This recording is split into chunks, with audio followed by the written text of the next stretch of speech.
Baik, Assalamualaikum warahmatullahi wabarakatuh. Perkenalkan, nama saya Nabila Zahra. Pada kesempatan kali ini saya akan menjelaskan bagaimana tutorial simulasi dari Procure to Pay.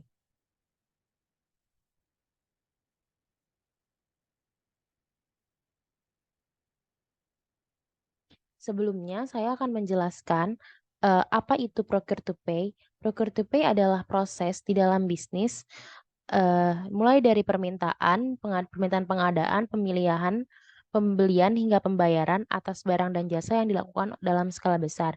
Biasanya digunakan untuk bisnis to bisnis maupun bisnis to government. Proses ini juga dikenal sebagai siklus hidup pengadaan.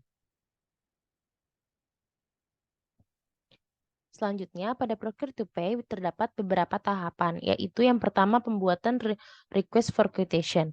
Lalu selanjutnya request for quotation tersebut akan dikirimkan ke vendor, lalu request for quotation tersebut akan menjadi purchase order. Lalu selanjutnya vendor akan mengirimkan barang melalui kita yang akan menerima sebagai pihak yang membeli dari vendor atau yang biasa disebut dengan receiving. Yaitu menerima barang yang akan dilakukan pada warehouse. Lalu selanjutnya kita akan membuat vendor bill, lalu akan dilakukan pembayaran atau payment, lalu statusnya akan berubah menjadi paid, yang berarti tahapan dari procure to pay sudah selesai. Nah, pada simulasi kali ini saya sudah membuat skenario, yaitu PT Karya Nusantara merupakan sebuah perusahaan baru yang bergerak pada bidang fashion. Maka dari itu, perusahaan tersebut membutuhkan beberapa sofa untuk kebutuhan di perusahaannya. Perusahaan ini membutuhkan 6 unit sofa. Pembelian tersebut akan dilakukan perusahaan Karya Nusantara pada PT Azura Interior dengan anggaran sebesar 3 juta. Perusahaan ini hanya menerima 1 kali pengiriman saja dan pembayaran akan langsung dilunaskan pada pembayaran pertama sesuai dengan total yang telah ditentukan melalui bank. Dari skenario ini kita membutuhkan 3 akun untuk 3 bagian yang berbeda, yaitu Bian untuk finance dan accounting, Vivi untuk purchasing, dan Dodo untuk bagian receiving. Langsung saja kita simulasi ke Odonya. Yang pertama, kita ke bagian setting, lalu kita ke bagian user. Nah, di sini saya telah membuat 3 akun sesuai dengan di skenario tadi, itu terdapat Vivi Purchase, Dodo Warehouse, dan Bian Akuntan. Nah, pada 3 akun tersebut ini memiliki definisi yang berbeda, seperti di Vivi Purchase. Nah, dapat kita lihat di sini dia bertugas itu sebagai administrator purchase di bagian inventory. Nah, lalu pada bagian Dodo Warehouse itu dia bertugas sebagai administrator inventory di bagian inventory. Lalu untuk Bian Akuntan bertugas sebagai billing administrator invoicing di bagian accounting. Nah, dari ketiga akun ini saya telah buka di Windows yang berbeda.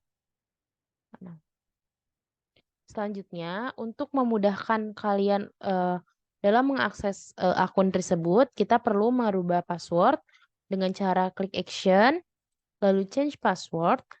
Nah, di sini lalu kita klik new password, lalu tuliskan password sesuai yang diinginkan, lalu change password, lalu selesai. Lalu tinggal login di Windows yang berbeda.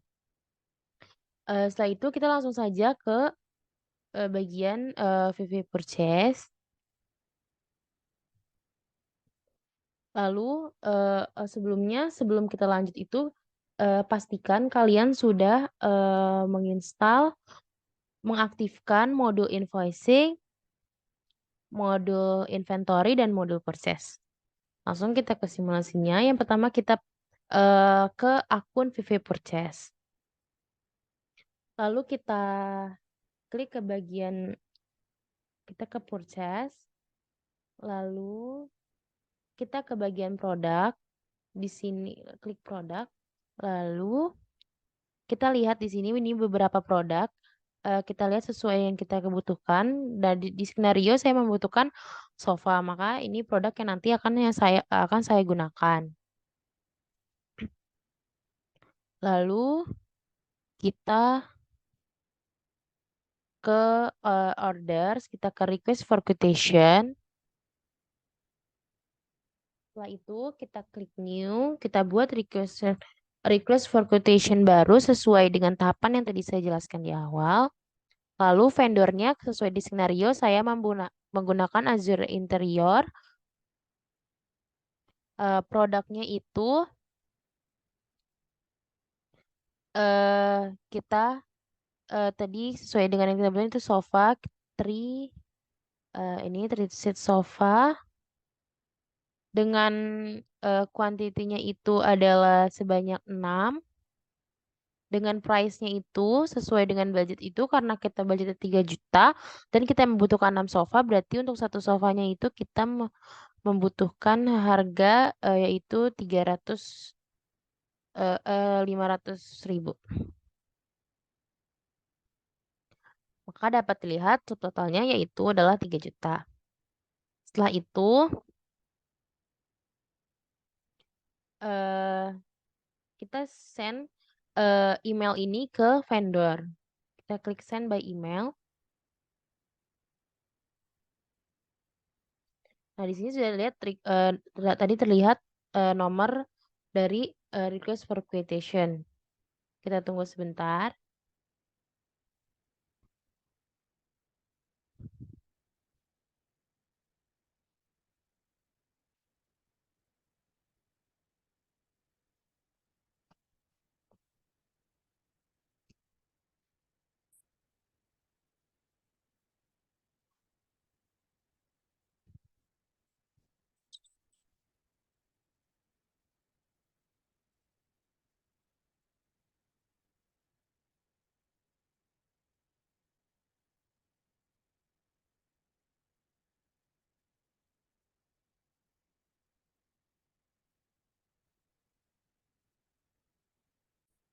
Nah, ini merupakan tampilan jika kita ingin mengirim email kepada vendor. Filenya sudah ter-attach di sini untuk vendor, lalu kita klik send. Kita tunggu sebentar. Nah, selanjutnya dapat sebentar. Kita geser. Nah, di sini sudah sudah terlihat udah pindah yaitu jadi RFQ Sense. Dapat kita lihat statusnya sudah berubah statusnya menjadi RFQ Sense. Nah, lalu kita confirm order untuk berubah menjadi ke tahapan purchase order. Kita confirm order. Nah, di sini sudah eh, berubah statusnya menjadi ke purchase order. Selanjutnya itu kita akan pindah ke bagian ini apa, ke warehouse. Kita pindah ke Dojo Warehouse. Kita ke modul inventory. Lalu kita ke bagian resep. Nah, kita dapat lihat tadi di sini yaitu dengan nomor purchase order P000119. Maka kita lihat di sini ada WH-IN 0007 itu dengan search dokumen P0019. Kita klik. Lalu kita klik validate.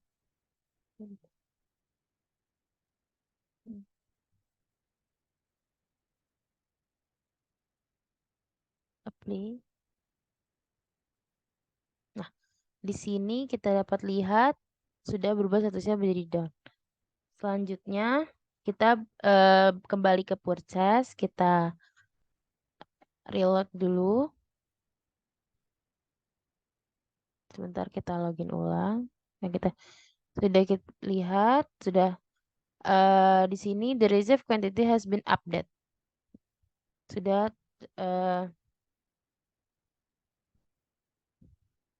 berhasil. Setelah sudah muncul seperti ini, kita mengisi build date-nya atau tanggal hari ini yaitu tanggal 30. Setelah itu kita confirm. Nah, maka di sini sudah terlihat. Selanjutnya itu yaitu kita ke bagian payment, register payment untuk bagian pembayaran.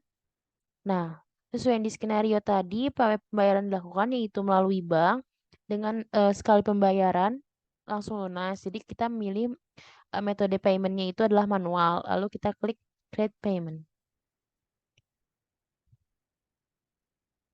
Nah, di sini sudah terlihat ada tulisan paid yang berarti eh, tahapan dari procure to pay ini selesai atau eh, pembayaran sudah selesai. Maka mungkin sekian tutorial dari saya. Kurang lebihnya mohon maaf. Wassalamualaikum warahmatullahi wabarakatuh. Tuh.